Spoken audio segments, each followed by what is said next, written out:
Hey everyone, কেমন আছেন সবাই? Welcome to a very brand new video from secret mentor. আজকে আসলে ভিডিওটা একটু পডকাস্টের মতো যাবে। ওইভাবে প্রেজেন্টেশন স্লাইড থাকবে না। প্রেজেন্টেশন স্লাইডে কিছু পয়েন্ট দেখতে পাচ্ছেন। সেই পয়েন্টগুলো নিয়ে আমি আজকে একটু ডিসকাস করব। সো আপনাদেরকে রিকোয়েস্ট করছি পডকাস্টের মতো করে পুরো ভিডিওটা শুনবেন ভালো করে। আর এই পয়েন্টগুলোর জাস্টিফিকেশনটা নিবেন। আর একটা এক্সাইটেড পয়েন্ট হচ্ছে লাস্টে আমি আরেকটা স্লাইড চেঞ্জ করব। সেখানে এই পুরো ডিসকাশনের উপর বেস করে আপনাদের জন্য কিছু সাজেশন দেওয়া থাকবে। ৩ টা সামারি দেওয়া থাকবে। সেটা আপনাদের জন্য অনেক কাজে লাগবে যে এক্সাক্টলি আপনাদেরকে কি করতে হবে। সো আ মেইন ডিসকাশনে যাব। তবে আজকের টপিকটা একটু ভেরিফাই করি। সেটা হচ্ছে ধরেন আপনি অস্ট্রেলিয়া বা যেকোনো একটা দেশে পড়াশোনা করার প্ল্যান করছেন। সেই জায়গাতে আপনার জন্য আপনি একটা ইউনিক আইডেন্টিটি। প্রত্যেকটা আপনার ফ্রেন্ড আরেকটা ইউনিক আইডেন্টিটি। পুরা অস্ট্রেলিয়াতে যত লাখ, লাখ স্টুডেন্ট যাচ্ছে প্রত্যেকটা ইউনিক আইডেন্টিটি। সো একজনের সাথে আরেকজনের আসলে কম্পেয়ার হয় না। সো সেই ক্ষেত্রে ড্রিম ভার্সাস রিয়ালিটিটা কি হয় এবং কাউন্সেলরস বা আমাদের অ্যাডভাইজারের পার্সপেক্টিভটা কি, সেটা আপনাকে কিভাবে হেল্প করবে এই বিষয়গুলো আমি একটু তুলে ধরবো। Exactly dream versus reality. So আপনারা যদি আগে থেকেই জানেন তাহলে তো আপনাদের প্ল্যান স্ট্র্যাটেজি সাজানোটা খুবই ইজি হবে। ইন বিটুইন যদি জানেন, ধরেন আপনি মিডল অফ প্ল্যানে আছেন, অলরেডি কারো সাথে কাজ করছেন বা আমাদের সাথে কাজ করছেন, সেক্ষেত্রেও আপনাকে এটা অনেক ভ্যালু অ্যাড করবে। সো আশা করছি পুরো ভিডিওটা মনোযোগ দিয়ে দেখবেন, স্পেশালি শুনবেন এবং লাস্টের স্ন্যাপশটটা আপনারা রেখে দিবেন আপনাদের ডিসিশন মেকিং এর জন্য। সো ধরুন আপনি ডিসাইড করছেন আপনি স্টাডি অ্যাব্রোড যাবেন, স্টাডি অ্যাব্রোডে স্পেশালি অস্ট্রেলিয়াতে যাবেন, which is a fantastic decision, no doubt. But wait, আমার একটা কোয়েশ্চেন আছে। আপনি আমার কাছে আসার আগে আমার একটা কোয়েশ্চেন আছে। Have you done your research? Or আপনি জাস্ট ক্রাউড ফলো করছেন? এটা এতটাই ইম্পোর্টেন্ট যেটা আপনার মিডল প্ল্যানে এসে, মানে প্ল্যানের মিডলে এসে আপনাকে পুরো ডিসটিউন করে দিবে। ইভেন আপনার পুরা প্ল্যানটা, আপনার এই জার্নিটাই ধ্বংস করে দিতে পারে। এটা ট্রু। ধরেন আপনি খুব বেসিক একজন স্টুডেন্ট হচ্ছে 12 গ্রেড কমপ্লিট করা। এইচএসসি বা এ লেভেল কমপ্লিট করছেন। আপনার রিসার্চ করা না থাকতেই পারে। It's completely alright. সেক্ষেত্রে আমরা যারা অ্যাডভাইজার আছি, সেখানে আমরা আপনাকে হেল্প করব। বাট স্টিল মাস্টার্সের স্টুডেন্টের ক্ষেত্রেও কোনো একজন কাউন্সেলর যদি আপনাদেরকে হেল্প করে, এই স্ট্র্যাটেজিগুলো ফলো করতে হবে। স্টিল ওটার এগেইনস্টেও আপনি যদি রিসার্চ না করেন, তাহলে শুধু ক্রাউডের কথা শুনেই যদি যান, আমার ফ্রেন্ড বলছে এটা, আমার একটা ছোট ভাই বা বড় ভাই আছে পার্থে, সে বলছে এটা, আরেকজন আছে তাসমানিয়াতে, সে বলছে এটা। তাহলে আপনার আসলে মানে আপনার পুরা প্ল্যানটা ধ্বংস হয়ে যেতে পারে। কেন? আপনার ওই ফ্রেন্ড বা ওই ছোট ভাই বা আপনার পরিচিত জনের হয়তো পার্থে ওর প্রোফাইল অনুযায়ী সবচেয়ে বেস্ট সুইটেড কোর্স সে চুজ করেছে। বাট আপনার প্রোফাইল অনুযায়ী সেটা নাও হতে পারে। আমি আপনাদেরকে যদি এক্সাম্পল হিসেবে বলি, একই প্রোফাইল, একই ইউনিভার্সিটি, আমি কিন্তু অফার লেটার ২ রকম দেখেছি। তখন আমি দেখেছি যে ইউনিভার্সিটি আরেকটা অ্যাঙ্গেল থেকে অন্য স্টুডেন্টটাকে অ্যাসেস করেছে। সো আপনি যদি প্রপার রিসার্চ না করেন, সেক্ষেত্রে দেখা গেছে ঘটনাটা হবে অনেকটা আ মানে প্ল্যানিং যে আপনি করছেন, এটা হবে অনেকটা like jumping into the ocean without knowing how to swim in the ocean. তো তাইলে আপনি কেমনে কি হবে, রাইট? সো আমি আজকে আপনাদেরকে আমার রিয়াল লাইফ স্টোরি থেকে কিছু স্টুডেন্টের বা একটা স্টুডেন্টের জার্নি ধরে আপনাদেরকে পুরা আনইনফর্মড ডিসিশন বা chaos গুলা কি করতে পারে সেই আইডিয়াটা দিব। ড্রিম ভার্সাস রিয়েলিটিটা আপনাদেরকে দেখাবো এবং একটা লিটল গাইডেন্স কিভাবে আপনাকে পুরো সেভ করতে পারে ফ্রম ড্রাউনিং ইন কনফিউশন, সেই জিনিসটা আমরা আপনাকে দেখাবো। জাস্ট আপনার একটু কনসার্ন আপনাকে পুরো সেভ করতে পারবে। তো এই পয়েন্টগুলো ডিসকাস করব যেগুলো আপনারা স্ক্রিনে দেখতে পাচ্ছেন। ১ নম্বর পয়েন্ট হচ্ছে excitement. The excitement of studying in Australia. Excitement থাকাটা তো অবশ্যই ভালো। আমি যদি অস্ট্রেলিয়ার কথা বলি, আ অস্ট্রেলিয়া একটা ড্রিম ডেস্টিনেশন অ অনেক স্টুডেন্টের মধ্যে। অস্ট্রেলিয়াতে এখন লাখ, লাখ স্টুডেন্ট রিক্রুট হচ্ছে। এজন্যই তারা এত কঠিন হচ্ছে। সো এটার ৩ টা প্রধান কারণ আছে। আপনারা চাইলে নোট লিখে রাখতে পারেন। ১ নাম্বার কারণ হচ্ছে ওয়ার্ল্ড ক্লাস এডুকেশন। অস্ট্রেলিয়া এত বড় একটা কান্ট্রি যেখানে আসলে মাত্র ৪৩ টা বা ৪২ টা ইউনিভার্সিটি হয়ে যাবে কয়েকদিন পরে। মানে 40 প্লাস ইউনিভার্সিটি আছে এবং স্ট্রিক্টলি ক্রাইকোস দ্বারা তাদের প্রত্যেকটা স্টাডি, প্রত্যেকটা ডেলিভারি সবকিছু ওয়েল কন্ট্রোলড এবং সবগুলো ওয়েল র‍্যাঙ্কড ইউনিভার্সিটি বিভিন্ন সাইট থেকে। এটা একটা পপুলারিটির রিজন। আরেকটা হচ্ছে ভাইব্রেন্ট সিটিজ। প্রত্যেকটা সিটিতে আলাদা, আলাদা ডিমান্ড আছে। কারণ অস্ট্রেলিয়াতে এলাকা ভিত্তিক ওয়েতে পার্মানেন্ট রেসিডেন্সির জন্য এপ্লাই করতে হয়। যারা এটার ব্যাপারে ইন্টারেস্টেড তাদের জন্য যেমন বিভিন্ন এলাকা জরুরি, প্রত্যেকটা সিটির আলাদা একটা অ্যাকসেপ্টেন্স এবং পপুলারিটি আছে। এটা কিন্তু একটা মেইন কারণ অস্ট্রেলিয়া পপুলার হওয়ার। সবচাইতে চার্মিং রিজনটা হচ্ছে আপনি যদি রিকোয়ারমেন্ট মিট করেন, এই যে এই কথাগুলোই ইম্পোর্টেন্ট আপনার স্ট্র্যাটেজি সাজাইতে। আপনি যদি রিকোয়ারমেন্ট মিট করেন তাহলে কিন্তু পোস্ট স্টাডি ওয়ার্ক রাইট বা অপরচুনিটি যেটা আছে সেটা গ্যারান্টেড। বাট এই যে আমি বললাম রিকোয়ারমেন্ট যদি মিট করেন, আপনার ফ্রেন্ড হয়তো রিকোয়ারমেন্ট মিট করতেছে, আপনি হয়তো ১ বছরের সিনিয়র তার থেকে। শুধু বছরের কারণে কিন্তু হয়তো আপনার রিকোয়ারমেন্ট মিট নাও হইতে পারে। সো ডেফিনিটলি একটা গুড অ্যাডভাইস, ভালো সাজেশন, অথরাইজড অ্যাডভাইস আপনার প্রয়োজন। সাথে আপনার রিসার্চটা খুব প্রয়োজন। যেমন স্টুডেন্টরা খুব অ্যাম্বিশাস থাকে এসে যে, "ভাই আমি অস্ট্রেলিয়াতে যাবো এবং এক্সপ্লোর করব গ্লোবাল এডুকেশন।" আসলে কি তাই? আপনার অ্যাম্বিশাস এর পেছনে কি কোনো লজিক আছে, যুক্তি আছে? এবং আপনি কি এক্সপ্লোর করবেন আসলে কি সেটা আপনাকে কোনো বেনিফিট দিবে? সো এই জিনিসটা ১ম এ ইম্পোর্টেন্ট। সো এক্সাইটমেন্ট একা কাজ করবে না। Excitement doesn't work alone. মানে ইটস নট এনাফ। আপনার স্ট্র্যাটেজি লাগবে। সেক্ষেত্রে একজন পারফেক্ট অ্যাডভাইজার, পারফেক্ট কাউন্সেলর আপনাকে স্ট্র্যাটেজি ঠিক করে দিবে। আপনার নিজের রিসার্চ সেটার সাথে এড করবেন। করে আপনি আপনার পারফেক্ট স্ট্র্যাটেজিটা সেট আপ করবেন। 2nd পয়েন্ট হচ্ছে the danger of deciding without research. যেমন আমি আমার এবার স্টুডেন্টের কথা বলি। রিসেন্টলি আমি যাকে ডিল করছি, আমি কাউন্সেল করলাম তাকে আ এবং সে অস্ট্রেলিয়ার ব্যাপারে সেট। আমি দেখলাম যে তার রিসার্চ একদম 0। এই লেভেলে এসে আপনি বলতে পারেন যে একটা স্টুডেন্ট না জানতেই পারে। নো, অস্ট্রেলিয়া এখন খুবই কম্পিটিটিভ। আপনি যদি ইন্টারনেট আপনার জাস্ট ফোনের মধ্যে, আপনার কাছে আপনার কাছে আ আর্টিফিশিয়াল ইন্টেলিজেন্স আছে আপনার ফোনের মধ্যে। জিপিটিকে আপনি জিজ্ঞেস করতে পারেন। রিসার্চ করা তো এখন অনেকটা ইজি হয়ে গেছে। জেমিনাই আছে, হোয়াটএভার এলস। কিন্তু আপনার একদমই যদি 0 রিসার্চ থাকে তাহলে কিভাবে আপনি প্রত্যেকটা স্টেপ বাই স্টেপ স্ট্র্যাটেজিকে আপনি কাজে লাগাবেন? যেমন ধরেন কাজের মাঝখানে এসে সে বলতেছে যেখানে আমি পারফেক্টলি অ্যাডভাইস করছি, তখন বলতেছে, "ভাইয়া কোর্স স্ট্রাকচারটা তো আমার জন্য কঠিন হয়ে যাবে। ভিসা রিকোয়ারমেন্টস এর এটা তো আমার কাছে খুব কঠিন লাগতেছে। কস্ট অফ লিভিংটা তো অনেক বেশি।" যেখানে সে প্রপারলি আমি বলেছি, এট দ্য সেম টাইম আমি বলার থেকেও জরুরি আপনি কেন তাহলে আগে রিসার্চ করেননি বিফোর অ্যাপ্লাইং? জাস্ট এপ্লাই করতে মোস্ট অফ দ্যা ইউনিভার্সিটিতে টাকা লাগছে না, তাই বলে আপনি এপ্লাই করতে থাকবেন। অনেকের এই টেনডেন্সিটা আছে। সো সে কি বলল আমাকে? বললাম, "না ভাই আমার ফ্রেন্ড তো ওই জায়গায়" মানে তারপর সে বলতেছে যে, "আমার ফ্রেন্ড তো বলতেছে ওই জায়গায় এটা হয় না আসলে। অথবা আমার ফ্রেন্ড তো বলছে আ তাসমানিয়ার অবস্থা খুব ভালো।" সো আপনি মানে ফ্যামিলিয়ার লাগছে, তাই না? সো আপনিও হয়তো এই প্রসেস এর মধ্যে দিয়ে আছেন। সো আমার ফ্রেন্ড হচ্ছে ব্রিসবেনে গেছে, আমিও যাবো। এভাবে তো আপনি তারপরে যখন আমি আপনার ফ্রেন্ডের কথা শুনে সবকিছু আপনার জন্য ধরেন করলাম, এর মাঝখানে এসে এবার আপনি বলতেছেন যে আপনার কোর্স স্ট্রাকচারটা কঠিন লাগতেছে, ভিসা রিকোয়ারমেন্ট আপনি মিট করতে পারবেন না। তাহলে তো এগেইন আপনার ফ্রেন্ড তাহলে মিট করছে। সো আপনার ফ্রেন্ড মিট করলে যে আপনি সবকিছু করতে পারবেন, ইট ডাজন্ট মিন। সো এই জায়গায় এসে স্টুডেন্টরা কিন্তু মাঝপথে ফেইল করে ফেলে। সো তারা শুধু গ্ল্যামারটা দেখে, আমার ফ্রেন্ড এটা করছে, ওইটা করছে। তারা গ্রাউন্ড ওয়ার্কটাকে কমপ্লিটলি ইগনোর করে। বাট আপনার ফ্রেন্ড কেন সাকসেস হইছে, আপনার কলিগ কেন সাকসেস হইছে, আপনার ছোট ভাই কেন সাকসেস হইছে? বিকজ তাদের গ্রাউন্ড ওয়ার্ক ছিল, স্ট্র্যাটেজি ছিল। বুঝেন, স্টাডি অ্যাব্রোড কিন্তু একটা হিউজ ইনভেস্টমেন্ট। সেটার রিটার্নটা আপনি এনশিওর করতে হবে। নাইলে তো ফ্রাস্ট্রেশন ছাড়া আর কিছু নাই। ফাইন্যান্সিয়াল রিটার্নটা এনশিওর করতে হবে, ইমোশনাল রিটার্নটা এনশিওর করতে হবে অ্যাজ ওয়েল।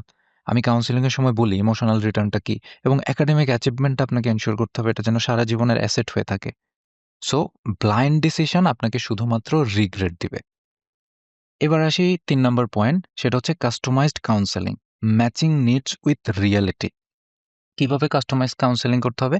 যখন ওই ছেলেটা আমার কাছে আসছে, আমি তাকে কয়েকটা কোয়েশ্চেন করছি। একটা হচ্ছে আপনার বাজেট কত? আরেকটা হচ্ছে আপনার প্রেফার্ড সিটি কি? আপনি কি সিটি লাইফ পছন্দ করেন নাকি রিজিওনাল লাইফ পছন্দ করবেন? এটার আমি এক্সপ্লেইন করছি। মানেটা কি? কেন? পা লং টার্ম এর সাথে কি? এগুলো সবকিছু আমি বলছি। লাস্ট একটা কোয়েশ্চেন ছিল আপনার ক্যারিয়ার গোল কি? এই সবগুলার একটা অ্যালাইন করে বেস্ট ডিসিশনটা কিন্তু আপনাকে নিতে আমি হেল্প করব বা আপনাকে হেল্প করতে হবে। সেটার উপর বেস করে আমরা যারা অ্যাডভাইজার আছি অথরাইজড, আমরা শর্টলিস্ট করি ইউনিভার্সিটি। এখন ধরেন আপনার ফ্রেন্ড ইউটিএস এ গেছে ফর এক্সাম্পল, আমি জাস্ট এক্সাম্পল হিসেবে ইউজ করছি। আপনিও ইউটিএস এ যাবেন। বাট আপনার বাজেট নাই, আপনার ফ্রেন্ডের বাজেট আছে। হবে? হবে না। আপনার প্রেফার্ড কোর্সটা ধরেন বিজনেস। বিজনেসেই তো এখন সবচেয়ে বেশি রিস্কে আছে। আপনার ফ্রেন্ড গেছে বিজনেস অ্যানালাইটিক্সে, আপনি ইউএইচএসে গেছেন, আপনি ধরেন অ্যানালাইটিক্স পান নাই, আপনি অ্যাকাউন্টিংয়ে গেছেন। সিডনি থেকে অ্যাকাউন্টিংয়ের কি অবস্থা একটু রিসার্চ করলেই জানতে পারবেন। সো সেই জায়গাতে ধরেন আপনার সিটি লাইফ পছন্দ, তারপরেও কিন্তু আপনাকে আরবান মানে রিজিওনাল প্লেস আপনাকে চুজ করতে হবে যেহেতু আপনি অ্যাকাউন্টিংয়ে ভালো। সিটি লাইফ আপনাকে কিছুই রিটার্ন দিবে না। আবার আপনার ক্যারিয়ার গোল কি? ওই যে বললাম ধরেন আপনি কথার কথা অপটাসে জব করতে চান। সেজন্য তো তাহলে অপটাসে আপনাকে এনালাইসিস করতে হবে অপটাসে কি ধরনের স্টুডেন্টরা, ফ্রেশাররা সবচেয়ে বেশি রিক্রুট হয়। আমি ওটার রিসার্চ করি। সো সেই হিসেবে আপনাকে আমি ওইভাবে ইনস্টিটিউশন বা স্কুল আপনাকে প্রোভাইড করব। আবার যদি আপনার প্ল্যান থাকে আপনার অ্যাফোর্ডেবিলিটিটার মধ্যে লিমিটেশন আছে তাহলে তো আমাকে ওইটা চিন্তা করতে হবে। সো এই সবকিছুর অ্যালাইন আপনি যেমন একা করতে পারবেন না, but at the same time আমার ডিসিশনটার সাথে আপনি হুক আপ করতে হইলে আপনাকে কিন্তু আ আ এনালাইজ করতে হবে, রিসার্চ করতে হবে। সো মাঝপথে এসে যদি বলেন যে, "ভাই এই সিটি তো ভাল লাগতেছে না।" তাহলে তো হবে না। বিকজ আমরা একটা আলোচনার মধ্যে ডিসকাস করছি বেসড অন ইউর প্রেফারেন্স। এজন্যই আমি এখানে আছি। সো ইউনিভার্সিটি প্রোফাইল বা ইউনিভার্সিটি শর্টলিস্টটা করতে হয় আপনার অ্যাফোর্ডেবিলিটির উপরে, আপনার প্লেসমেন্টের উপরে, যেমন আপনি স্কলারশিপ পাচ্ছেন কিনা বা সবকিছু মিলে আপনার প্লেসমেন্টের উপরে এবং লোকেশন। এই ৩ টা জিনিসই ম্যাচ করে আপনার প্রেফারেন্সকে গুরুত্ব দিয়ে ডিসিশন নিতে হবে। সো আপনার ইন্টারেস্টিং বিষয় হচ্ছে আপনি কি আসলেই এত কিছু মাথায় আছে নাকি জাস্ট ফ্রেন্ড যা বলছে তাই শুনতেছেন? আমি বারবার এই ফোকাসটা করছি কারণ মোস্ট অফ দ্য স্টুডেন্ট কিন্তু কম্পেয়ার করে ফেলে। ফ্রেন্ডের সাথে আরেকটা কাউন্সেলিং অর্গানাইজেশনের সাথে। প্রত্যেকটা কেস ইউনিক। সো এই জিনিসটা মাথায় রাখতেই হবে। 4th পয়েন্ট হচ্ছে the reality check. Unrealistic expectation, এটা মানে আমি উদাহরণ দেই। যেমন ধরেন অফার লেটার আসার পরে আমার ওই স্টুডেন্টটাই সে বলল যে, "আমি পরে রিসার্চ করছি। I don't like the city campus. Campus অনেক ছোট। আমি আসলে খুব বড় ক্যাম্পাস চাইছি।" এবং সে এটাও বলতেছে যে, "আমি আসলে একটু বাংলাদেশে রিজিওনাল প্লেসে থাকি। তো ধরেন সে আউট অফ ঢাকা থাকে। একটু গ্রিন চার্মিং এলাকাতে থাকে। সো এরকম কিছু একটা চাচ্ছে।" তো তাহলে এটা এখন কোয়েশ্চেন কেন? আমি তো ১ম দিন কাউন্সেলিং এর সময় আপনাকে যখন বুঝিয়েছি, আপনি তাহলে বাসায় গিয়ে রিসার্চ করা উচিত ছিল। সো এই রিসার্চ ফেইলিউর এর কারণে আপনি কিন্তু এখন অফার লেটার আসার পরে ডিসিশনটা অন্যরকম হচ্ছে। এটা যেমন ইউনিভার্সিটির জন্য একটু বিরক্তিকর। আমার জন্য একটা ডাউনগ্রেডিং বিষয়। কারণ আমাকেও ইউনিভার্সিটি জিজ্ঞেস করবে, "তুমি কি তাহলে জানতা না কেন এখন উইথড্র করতেছো বা ক্যাম্পাস চেঞ্জ করতেছো?" But at the same time সবচেয়ে ইম্পোর্টেন্ট হচ্ছে আপনার টাইম নষ্ট। আপনি যদি এখন জুলাই ইনটেকের জন্য কথার কথা এই কথাটা বলেন, তাহলে কিন্তু কোনো ইউনিভার্সিটি আপনি আরেকটা যে পাবেন এটা কিন্তু গ্যারান্টিড না। আবার ধরেন আপনার এইজ বা গ্যাপে কোনো ইস্যু আছে, তাহলে কিন্তু আবার ইনটেকটা চেঞ্জ করলে আপনার আর অস্ট্রেলিয়াতে হবেই না। অনেকগুলা ফ্যাক্টর এখানে জড়িত। একজন এক্সপার্ট আ হিসেবে আমি মনে করছি আমি এগুলো আপনাকে জানাইতে পারব। But at the same time আপনার রিসার্চটা তো ডে 1 থেকেই শুরু করতে হবে। সো এখন টুইস্টটা কি? ধরেন আমি এখন আবার ওকে বিগ ক্যাম্পাস ধরেন ইউনিভার্সিটি অফ কুইন্সল্যান্ডের মতো জিনিস দিলাম। ধরেন সে এলিজিবিলিটি মিট করছে, রিকোয়ারমেন্ট মিট করছে। এখন একটা সে টুইস্ট দিল আমাকে যে, "ভাইয়া এটা তো বাজেটটা খুবই আমার টাইট, এই বাজেটে তো হচ্ছে না।" তখন বলেন আপনার জন্য আমার কেমন লাগতেছে? So Australian universities in major সিটিজ like আপনি ধরেন সিডনি, ব্রিসবেন, মেলবোর্ন এগুলাতে থাকবেন, বিগ ক্যাম্পাস চাইবেন, আবার এক্সপেনসিভ লাইফ লিড করতে পারবেন না, বাজেট টাইট, আবার বিগার ক্যাম্পাস লাগবে, হাই টিউশন ফি দিতে পারবেন না, লিভিং কস্ট ম্যাটার করে। সো এইজন্যই তো আমি আপনাকে ওইভাবে বুঝে শুনে সবকিছু এনালাইজ করে আপনাকে আ আপনার বাজেট ইউনিভার্সিটি গুলা দিয়েছি, প্রবাবল অপশনস গুলা দিয়েছি। সো আসলেই আপনার টার্গেটটা কি? টার্গেটের এগেইনস্ট এ আনরিয়ালিস্টিক এক্সপেকটেশন থাকলে হবে না। যেমন ধরুন ওই যে কথার কথা আপনি অ্যাকাউন্টিং ধরেন আপনার কাছে টাকাও আছে। আপনি অ্যাকাউন্টিংটা আ সিডনির কোনো এক্সপেনসিভ ইউনিভার্সিটিতে পড়বেন। আবার আপনি সিটিজেনশিপও চান। আপনার পয়েন্টও আসবে না। সো আনরিয়ালিস্টিক না? সো সব জায়গাতেই কিন্তু হবে। মানে আমি ফেরারি গাড়ি কিনতে চাই। কিন্তু আমার বাজেটটা আসলে অতটা নাই। টয়োটা বা নরমাল একটা গাড়ির মতো আছে। তাহলে তো ওটা ডিমান্ড করে সামনের দিকে আগানোটা পুরোটাই আপনার ফানি হবে। কেন? মানে মানুষের জন্য ফানি হবে। আপনার জন্য খুবই বেদনাদায়ক হবে। বিকজ আপনার মিডল স্টেজে এসে আপনাকে কিন্তু এটা লিভ করতে হচ্ছে। সো এটা কিন্তু একটা কমন প্রবলেম। এজন্য এতক্ষণ ধরে বললাম। সো আপনি লাক্সারি চাইলেই হবে না।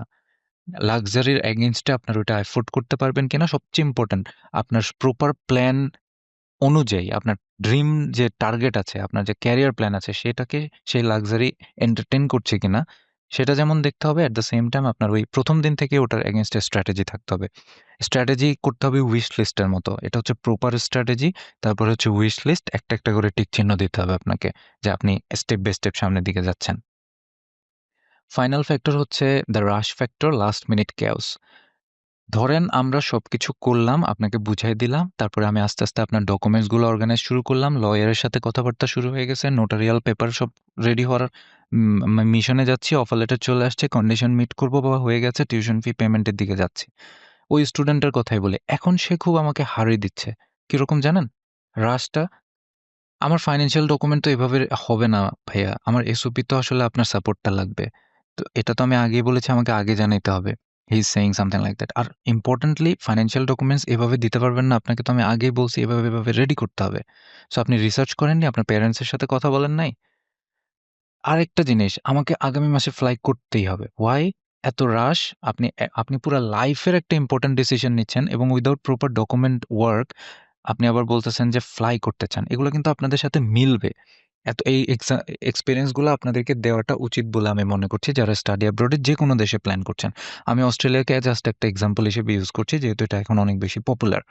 সো আপনি কিভাবে এক্সপেক্ট করেন without proper paper work, without high commissions, documents getting ready like SOP and others, আপনার এখন রাশ আছে। আপনি চাইলে হাই কমিশন ভিসা দিয়ে দিবে? আমি যখন আবার এটাও ট্রু। আমি যখন জিজ্ঞেস করছি যে, "এটা কেন এতদিন বলেন নাই?" "সরি ভাইয়া, I was busy." অথবা অনেকে তো ডিরেক্টলি বলছে, "আমি আসলে ভুলে গেছি।" তাহলে আপনার লাইফের প্ল্যান করছেন, এখন আবার আপনি কান্না করছেন, ক্রাই করছেন। সো জাস্ট আপনি বিজি ছিলেন মানে ভুলে গেছেন। এটা কি আপনার ইম্পোর্টেন্ট এটা তো সবচেয়ে বেশি ইম্পোর্টেন্ট ডিসিশন।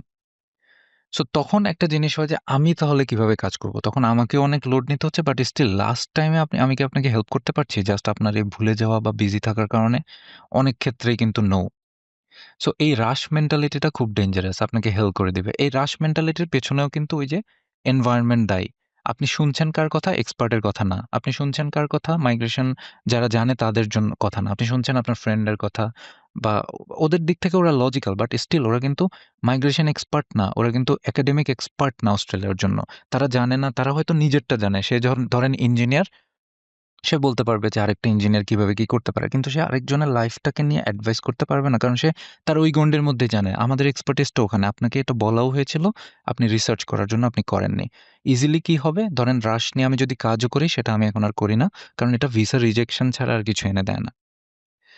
সো এখন ধরেন আমি তাকে হেল্প করছি। অর্গানাইজড ডকুমেন্ট আমি বলেছি, "না ভাইয়া কোনোভাবে এটা কাজ করা যাবে না। আপনি আগামী ৭ দিনের মধ্যে এভাবে কাজ সবকিছু গোছান।"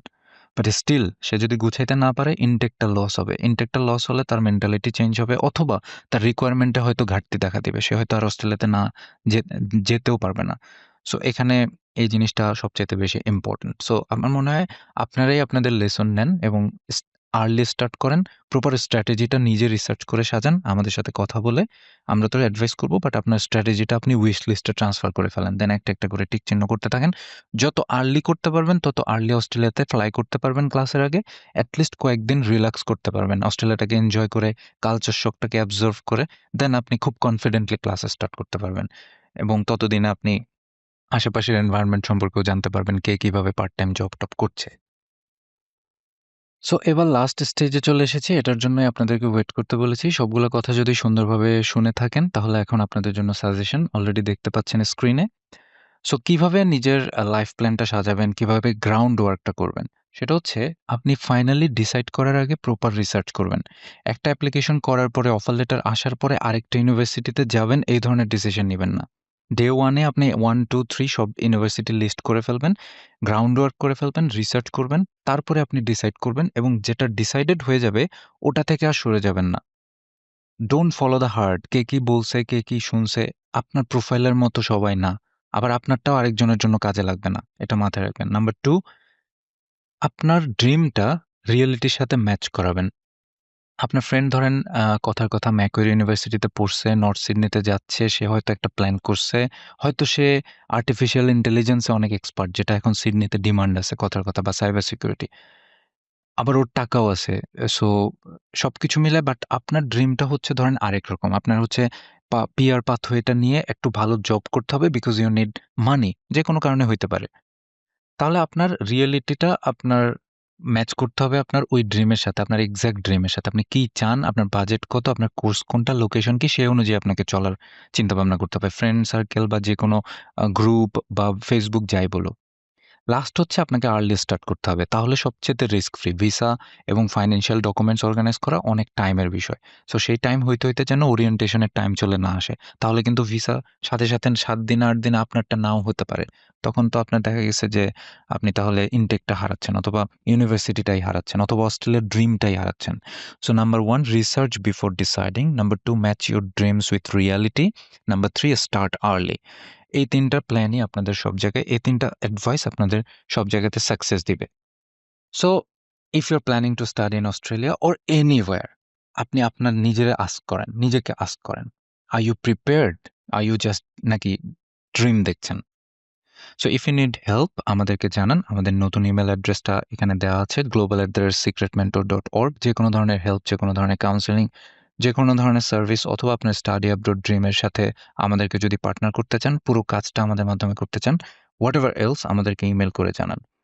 মনে রাখবেন, একটা ওয়েল প্ল্যান্ড জার্নি অলওয়েজ তার একটা বেটার আউটকাম থাকে দেন রাশড একটা জার্নি। আশা করি ভিডিওটা আপনাদের কাজে লেগেছে, ডিসিশন নিতে হেল্প করবে।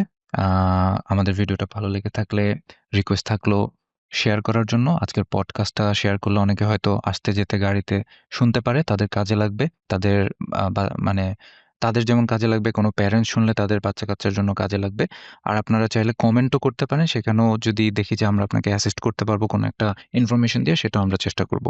আর আমাদের চ্যানেলটা সাবস্ক্রাইব করার রিকোয়েস্ট থাকলো, তাহলে রেগুলারলি অ্যাটলিস্ট স্টাডি অ্যাব্রোড সম্পর্কে আপনি লেটেস্ট আপডেটগুলো আমাদের কাছ থেকে জানতে পারবেন এবং ডিসকাস করতে পারবেন। Thank you so much. I will see you in the next video. Thank you so much for watching this podcast. I'll see you in the next video.